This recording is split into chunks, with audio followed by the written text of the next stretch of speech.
Okay,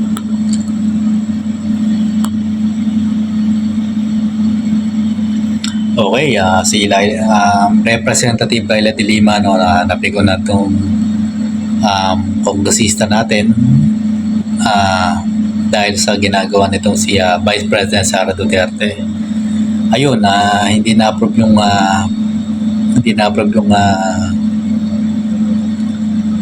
yung kanyang budget ng Office of the Vice President or OVP na hihingi lang sana ng karagdagang budget. May mga conditions pa kasi siya eh.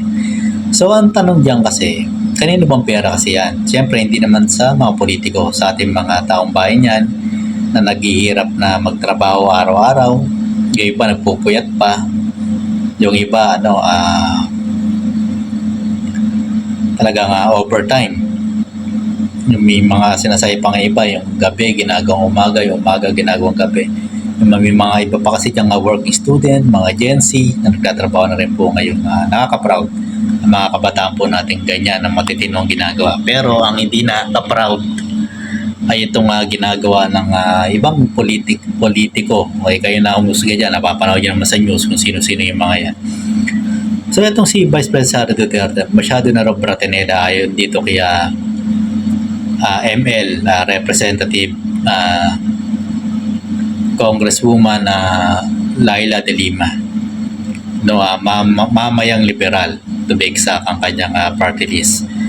So tama, para sa akin tama lang kasi humihingi ka ng ng budget, magpakumbaba ka bilang Vice President.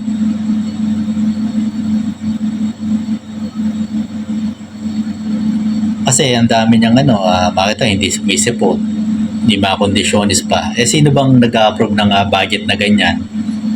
Siyempre ang House of Representative, magre-report ka doon saan mo gagamitin yung budget, yung mga ganyang klaseng usapin. So ang kagandahan po nito, napipigilan kung talagang dapat bang bigyan ng budget, dapat bang hindi bigyan, mga ganyan. Kasi pera po ng taong bayan yan, hindi naman po basta-basta kung saan kinukuha lang ng mga mamayan. So dahil yan sa budget niya sa ating buwis, na hold accountable natin yung mga public officials katulad ni Vice President Sara Duterte, syempre sa mga ganyang klase ng kanilang pagbabudget. So dapat talaga ang mga public officials, dahil pinapasahod ng buwis ng taong bayan, magtrabaho ng maayos. Nakakatuwa naman itong sila Representative Chel Jokno, Representative Laila de Lima, saka ibang si Representative Kabataan Party List Reneco. Hindi po kamag-anak yan ni yung sinasabi ni Vice President Sara Duterte na kasama sa flood control na anomaly. Si Saltico, hindi po kamag-anak yan, nilinaw naman po yan yung Representative Reneco, yung magandang pulot na babae, no, pulot yung buhok. So abogado rin po yan. So may sinasabi si Representative Laila de Lima, abogado rin, dating DOJ Secretary. At itong si Chel Jokno, abogado rin po, din Chel Jokno, abogado rin po yung tatay na maganda rin record sa politika, yung mga bright politician po talaga, ng mga may pinag-aralan, mga may alam sa batas. Si Vice President Sara Duterte, abogado rin, kanyang mga abogado rin, alam natin dating Pangulong Digong Rodrigo Duterte, dating piskal sa Davao City, naging mayor, naging presidente, naging congressman din po yan. So ayan, nakikita natin na maganda ito, napapanood natin yung pag tumututok tayo sa balita kung anong mga nangyayari kung saan nadadala yung pera natin. Mayroon din po kasi kay Vice President Sara Duterte, hindi siya kasi mapagkumbaba. Talagang makikita mo hindi sila sanay sa ganyan na magpakumbaba. Gusto parang, to be honest, napapansin ko sa kanya parang reyna, parang hari magikilos. So tama lang yan na binabaan yung hindi na-approve yung budget niya, pag-ala-gala lang naman yan.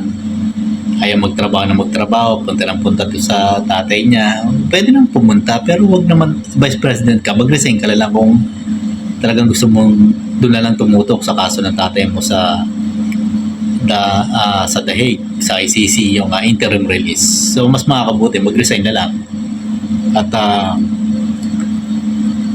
maging kapiling pa niya yung kanyang ama.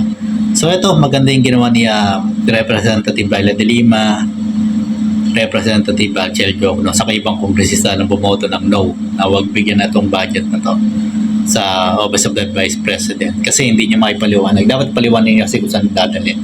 May issue kasi siya ng yung confidential funds, hindi rin niya maipaliwanag. Pipigyan po ba ng budget yan pagka ganyan. So ito, nag-vlog tayo tungkol sa ganito. Nakakatuwa lang at meron pa rin matitinong mga kongresista na nasa kongreso. So yung sa flood control, dapat managot sila kung kailangan sila managot. So hanggang dito lang po muna yung vlog at maraming salamat po.